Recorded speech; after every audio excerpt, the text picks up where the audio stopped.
자, 오늘은 시험을 당하거든 이라는 제목을 가지고 하나님의 말씀을 나누고자 합니다. 저희가 여러분들에게 먼저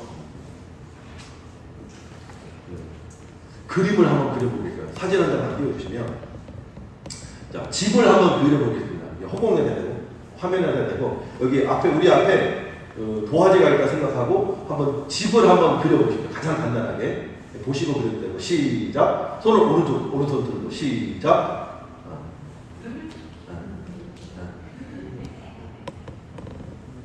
자, 그리셨어요? 자, 보통은 지붕을 먼저 덮고 씌우고, 그죠? 그 다음에 기둥을 세우고, 그 다음에 이 기초를 깔죠. 근데 실제 건축은 어떻습니까? 이제 건축하시는 분들에게 집을 그려보라고 그러면 기초부터 그립니다. 기초부터 그리고, 그 다음에 기둥을 세우죠. 그리고 나중에 지붕을 덮어 씌웁니다. 왜 이 말을 하느냐? 야고보서가 바로 이 지붕과 같은 말씀. 자, 지붕이 없으면 비가 오고 눈이 오고 바람이 불고 날씨가 춥고 덥고 햇볕이 쨍쨍 쬐면 이 지붕 없는 집이 의미가 있어요, 없어요? 그죠? 그 역할을 물론 바람은 막아줄 수 있겠죠, 주변에. 그러나 비와 눈과 태풍을 막아줄 수는 없겠죠. 완전한 집이라고 할 수 없을 겁니다.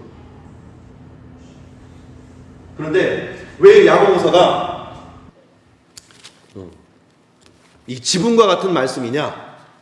여러분, 야고보서 하면 무슨 말씀이 생각나요? 우리 잘 암송하는 말씀 있죠. 야고보서 딱 하면은 늘 암송하는 말씀이 한 구절이 있어요. 뭐가 있을까요? 생각나는 분? 행함이 없는 믿음은 무슨 믿음이다? 행함이 없는 믿음은 죽은 믿음이다. 근데 여러분, 이제 신약 성경, 어성경을 공부하신 분들은 알 겁니다. 사도 바울이 다메섹 도상에서 하나님의 전적인 은혜로 예수님을 만나고 난 다음에 복음을 전하죠. 복음을 전하고 1차 여행을 마치고 돌아왔는데, 사도 바울이 전한 복음이 뭐였어요? 오직 믿음으로 말미암는 구원의 은총을 선포했죠. 그래서 오직 의인은 믿음으로 말미암아 산다. 이 신칭이 우리가 믿음으로 의롭다 하심을 얻게 되었다. 율법을 더할 필요도 없고 행위를 더할 필요도 없고 종교적인 열심을 더할 필요도 없고 오직 예수 그리스도께서 나를 대신해서 죄값을 치러주시고 구원하신 그 사실을 믿으면 된다. 그래서 사도 바울이 이신칭의 복음을 전하고 다닙니다. 그래서 이 갈라디아 지역을 지나서 다시 1차 여행을 마치고 이 안디옥 교회로 돌아왔을 때 유대 지도자들이 그 틈바구니를 타고 와서 뭘 전했어요? 아니다. 믿음으로 구원받지만 그래도 전통이 있는데, 율법이 있는데 할례를 받아야지. 자꾸 예수 그리스도로 충분하고 완전한 복음을 뭔가 더 해야 되는 것처럼 자꾸 전합니다. 그러니까 막 이 안디옥 교회가 술렁이는 거예요. 그 여러분 잘 아시는 주후 48년경에 예루살렘 종교회의, 세계 최초의 종교회의가 예루살렘 총회가 열리죠. 거기서 주제가 뭐였어요? 오직 예수 그리스도를 믿는 믿음으로 말미암아 구원을 받는가, 아니면 플러스 알파 뭘 더해야 되는가? 행위나 도덕이나 윤리나 할례나 뭔가를 더해야만, 예수 그리스도의 십자가의 죽음과 부활 이외에 다른 것을 더해야만 구원받는가? 그 총회에서 갑론을박이 있었죠. 결론이 어떻게 났습니까? 사도 베드로가 성령으로 말미암아 이방인들에게도 값없이 조건 없이 성령이 선물로 주어지는 그 체험을 하고 나서 그 말씀으로 이 오직 믿음으로 말미암는 구원을 지지해 주자 예루살렘 총회에서 오직 믿음으로 말미암아 구원받는다. 땅. 어떤 사조가 일어나냐면, 그래? 한 번 구원은 완벽한 구원이야? 한 번 구원은 영원한 구원이야? 그러면 멋대로 살면 되겠네? 조금 설렁설렁 살아도 되겠네? 좀 타협하면서 살아도 되겠네? 이러면서 행위 무용론, 율법 무용론이 기두되기 시작합니다. 이때 예수님의 형제 야고보가 예수님을 따라다니면서 예수님의 말씀을 들었잖아요.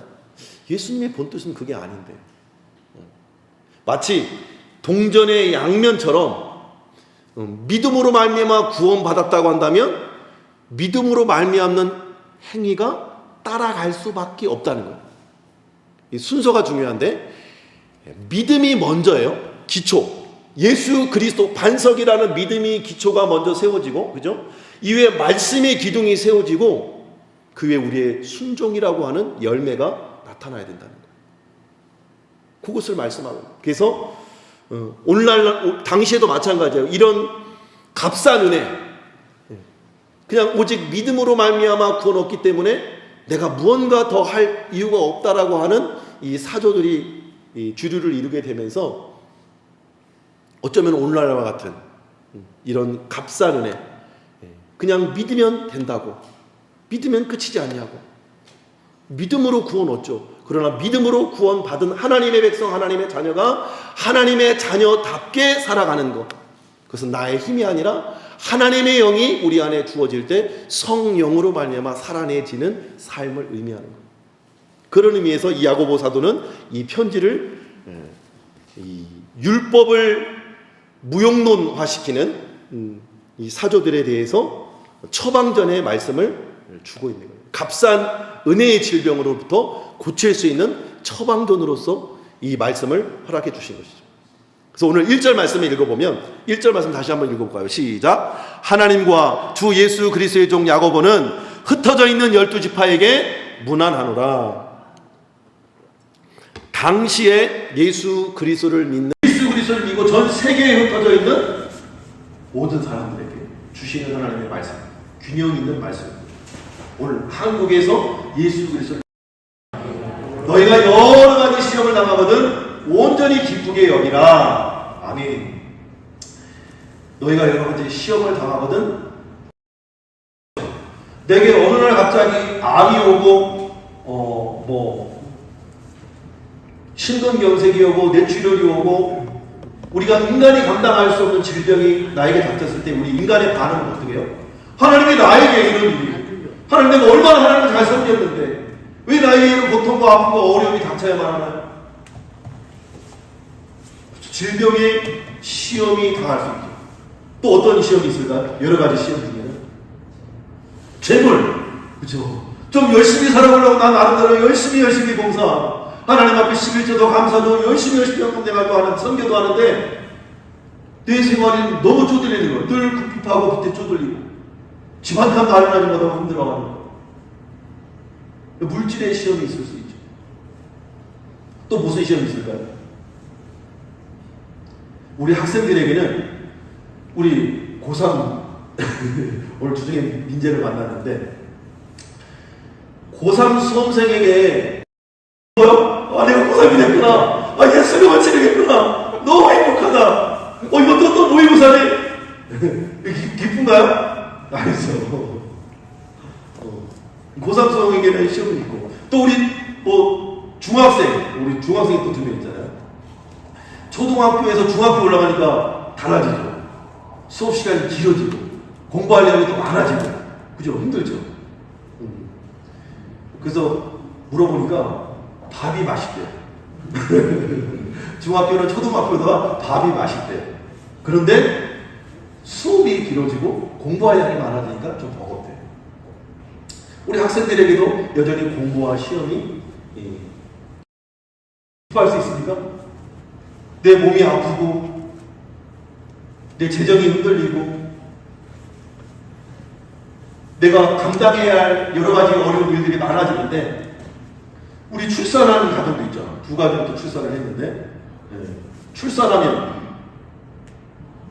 출산의 기쁨이 있지만 그 과정은 어때요? 엄청 고통스럽잖아.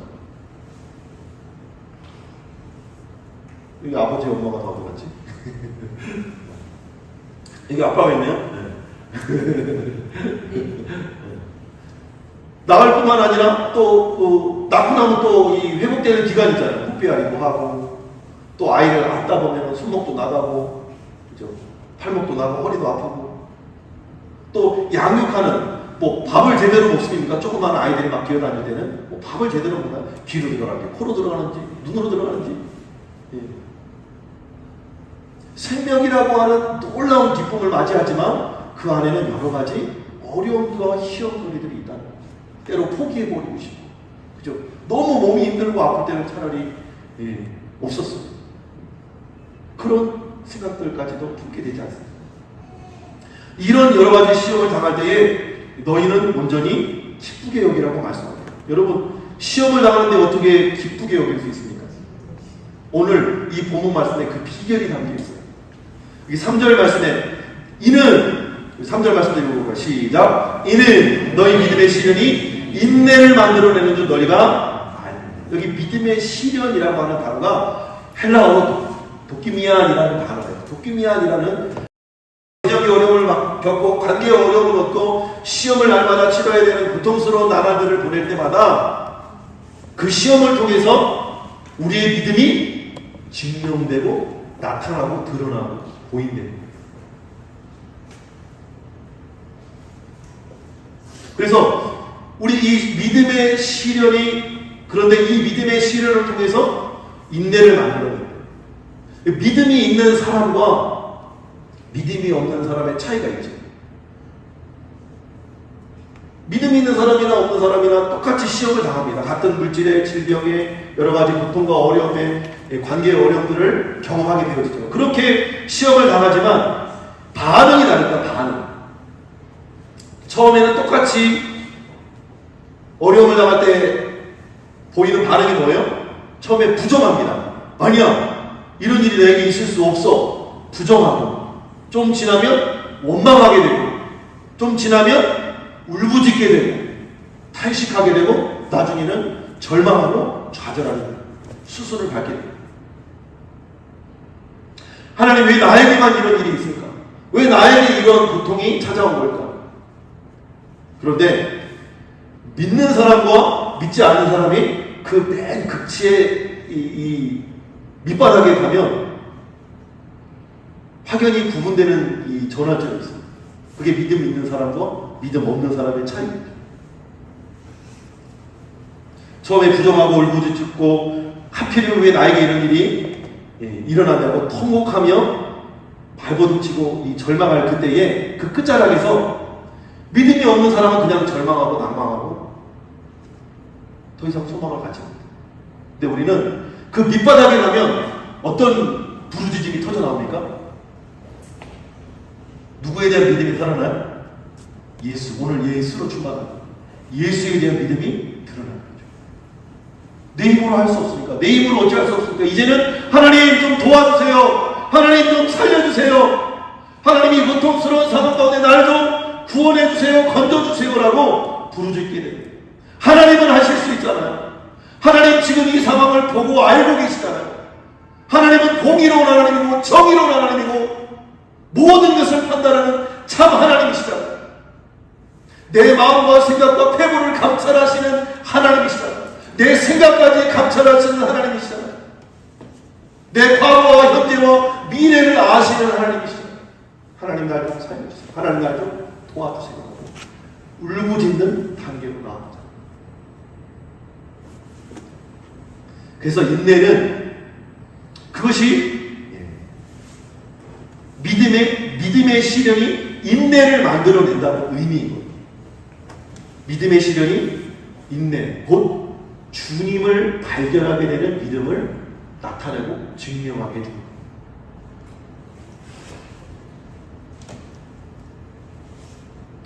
그래서 인내는 우리가 흔히 생각할 때 참아내고 극복하고 극기하는 수준의 인내가 아니라는 거예요.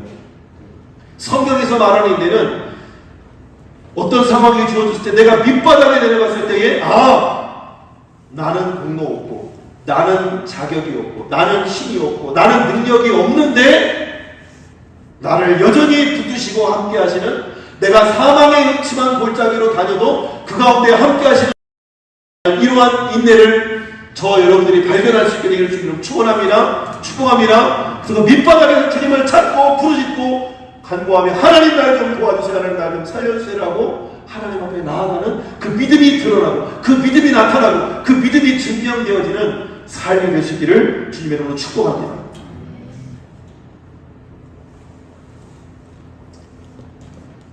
뿐만 아니라 마지막으로 4절 말씀. 믿음이 시련이 인내를 만들어내는데 최종적인 목표가 있대요. 최종적인 목표가 있대요. 4절 읽어보겠습니다. 시작. 이는 너희로 온전하고 구비하여 조금도 부족함이 없게 하려 함이라. 아멘. 여기 인내를 온전히 이루라. 주님을 바라보고 주님을 의지하는 그 믿음을 온전히 이루면 너희로 온전하고 구비하여 조금도 부족함이 없게 하려. 여기에는 두 가지 이 온전하다는 단어가 다릅니다. 인내하는 과정 자체로서의 온전함이 있고 인내를 감당하고 난 다음에 후에 나타나는 온전함이 있어요. 제가 원래 예전에 쓰던 말발굽이 있었는데 오늘 아침에 어젯밤부터 계속 찾다가 못 찾아가지고 그냥 망치만 들고 왔어요. 자, 현호에게 물어볼게요. 현호야. 현호가 망치를 주니까 딱 나를 보네. 자, 현호야. 현호가 사진 한 장만 띄워주세요. 대장장이가 됐어. 현호가 나중에 커서 대장장이가 됐어. 기술자가 된 훌륭한 장인이 됐어. 뭘 만들고 싶어요? 뭐를 한번 만들어 보고 싶어요? 만약에 현호가 장인이 되었다면, 응? 로봇? 몰라요. 우리 현준이가 장인이 되었다면 뭘 한번 만들어 보고 싶어요?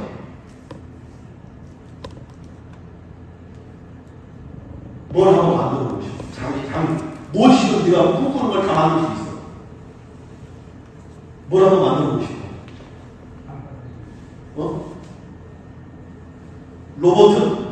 로봇을 한번 만들어 볼까? 뭘 만드는데? 수갑을 한번 만들어 보고 싶어요? 경찰이 꿈인가 봐요? 그렇죠. 수갑이 있고, 또, 우리 은재가 만약에 대장장이가 됐어요. 기술자가 됐어요. 그러면 뭘 한번 만들어 보고 싶어요? 뭘 만들어 보고 싶어요? 갑자기 모르니까 생각이 안 나죠? 네. 우리 주연이 생각나요? 자, 그럼 어른한테 한번 물어보겠습니다. 자, 우리 강성민 집사님. 대장장이가 되셨으면 뭘 한번 만들어 보고 싶어요?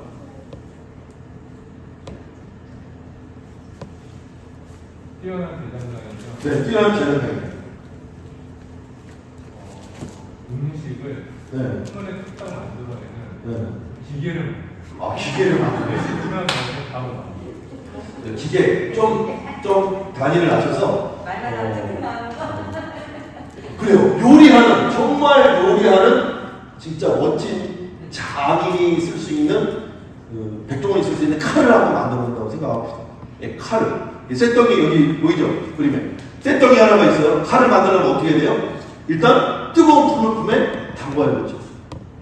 담궜다가 꺼내가지고 땅 치고 그 다음에 또 담궜다가 뜨거운 불에 담궜다가 또 땅 때려가지고 멋진 칼을 수도 없이 반복을 거쳐서 뜨거운 불에 달궜다가 또 맞고 또 달궜다가 또 맞고 달궜다가 또 맞고 이 과정에서 이 맞는 쇳덩이는 자기가 뭐가 될 줄 알아야 되나? 모르죠. 누구는 알아요? 대장장이. 멋진 배를 만들든 로봇을 만들든 멋진 요리하는 칼을 만들든 검투사의 검을 만들든 대장장이는 계획입니다. 우리가 하나님이 여러 가지 믿음의 시련을 하나하나 주실 때는 하나님의 플랜이 계획이 놀라운 계획이 있는 거예요. 그래서 그 믿음의 시련 자체를 견뎌내고 감당해내고 뜨거운 풀물불에 들어가서도 참아내고 두드려 맞을 때도 참아내는 이 과정으로서의 인내가 있다. 온전함이다. 그 온전함을 못하면 하나님이 계획하신 플랜 안에 우리가 사람 한 사람 들어가요. 이 땅에서는 우리 회수의 주제 말씀처럼 세상에 복이 되고 통로가 되는 우리 한 사람 한 사람이 되기를 원하는 하나님의 플랜은 우리를 성숙하게, 보다 더 성숙하게, 보다 더 성숙하게 만들어가고 빚어가는 하나님의 플랜이 있다. 그 플랜을 우리가 안다면 여러분 시험을 나갈 때 기뻐할 수 있어요, 없어요? 기뻐할 수 있죠. 다 신학자는 그랬대요. 고난은 우리에게 하나님이 주실 선물을 담은 포장지와 같아요. 포장지를 받았는데 이게 시련이에요. 고통이에요. 질병이에요. 재물의 아픔이에요. 관계의 어려움이에요. 내가 감당할 수 없는 수많은 시험거리들이 산적해 있어요. 그러나 그걸 까보니까 그 안에 하나님이 우리에게 주실 최고의 선물이 담겨 있다. 또 하나의 사진 한번 볼까요? 두 번째 온전함. 하나는 하나님의 플랜을 알므로, 대장장이의 플랜을 알므로 그 과정을 버텨내므로서 주시는 온전함이 있고, 두 번째 사진 하나만 더 올려주세요. 누구예요? 금메달리스트 시면 레슬링 그레코 로마경에서 금메달. 2016년에는 그 심판의 편파 판정을 해서 눈물로 그런 말을 이 태극기를 꾸겨 잡고 그 얘기를 하는 거예요. 나보다 땀을 많이 흘린다는 금메달을 가져가도 좋다. 한마디로 억울한 금메달을 한탄하면서 하는 고백이죠. 근데 이 레슬링 선수도 마찬가지예요. 레슬링 선수가 감당해내는 훈련의 강도가 얼마나 큰지 아시죠? 가끔 올림픽 전에 보면 뉴스에서 막 뭐 레슬링 선수, 유도 선수, 태권도 선수, 뭐 축구 선수, 뭐 배드민턴 선수, 탁구 선수, 뭐 별의별 선수들의 그 훈련하는 장면들을 보면 어마어마하더라고요. 그죠? 땀을 구슬 땀을 흘리고 막 레슬링 하는 거 보니까 막 이 봉을 막 다 꼭대기까지 올라갔다 내렸다가 막 반복을 하더라고요. 구슬 땀을 흘리고 타이어를 끌고. 거기에도 감독은 알죠. 아, 이런 하드한 훈련들을 이겨내면 마치 심장이 두 개인 것 같은 엄청난 금메달리스트를 바라보고 그 훈련을 시킵니다. 그리고 이걸 잘 감내했을 때는 결과가 뭐예요? 물론 금메달리스트일 수 있어요. 은메달일 수 있어요. 동메달일 수 있어요. 아니면 세계 5위, 6위, 7위, 8위, 9위, 10위일 수 있어요. 그러나 그 과정을 통해서 만들려고 하는 그 결과물이 있다는 거예요. 대장장이가 플랜을 생각하고 그 고통을 풀무불과 이 망치로 두들김을 받고 나왔을 때의 그 걸작품, 인내를 거쳐나고 난 후에 얻어지는 결과의 온전함이 있다는 거예요. 그래서 오늘 다시 한번 4절을 한번 보면, 오늘 4절 말씀 보면 너희 인내를 온전히 이루라. 과정을 잘 전달해라. 주님을 바라보고 주님을 의지하고 주님께 부르짖고, 그래도 하나님의 말씀에 순종하고, 그래도 하나님의 말씀에 복종하고, 그래도 하나님이 용서하고 사랑하고 축복을 하겠으면 용서하고 사랑하고 축복해라. 그러면 너희가 정말로 하나님이 원하시는 온전한 모습, 정금과 같은 모습, 걸작품과 같은 모습, 위대한 하나님의 사람으로 빚어져 갈 것이다. 그것이 너에게 주시는 선물이고 바람이다. 바라기는 저와 여러분들이 하나님 주시는 우리 삶의 여정 속에서 여러 가지 시련과 어려움을 당할 수 있어요. 솔직히 말하면 저도 이 교회적인 어려움을 겪으면서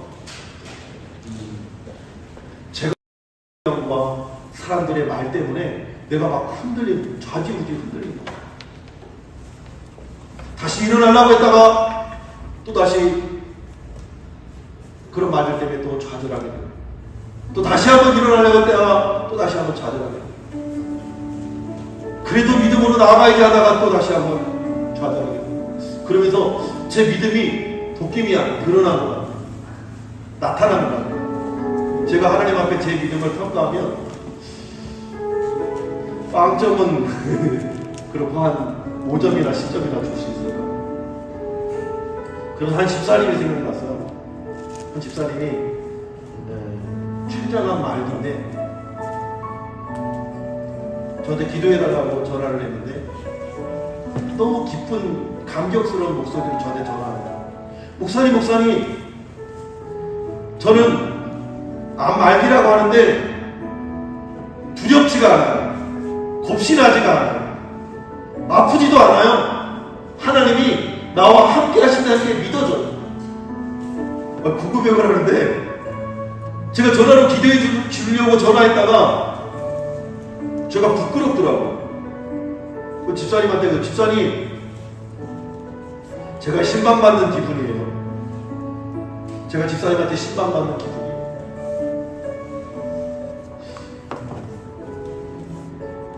이 믿음은 우리의 노력으로 되는 것도 아니고 믿음은 선물이라는 거예요. 너희가 그 은혜에 의하여 믿음으로 말미암아 구원을 얻었으니 이것이 너에게서 난 것이 아니요 하나님의 선물이라.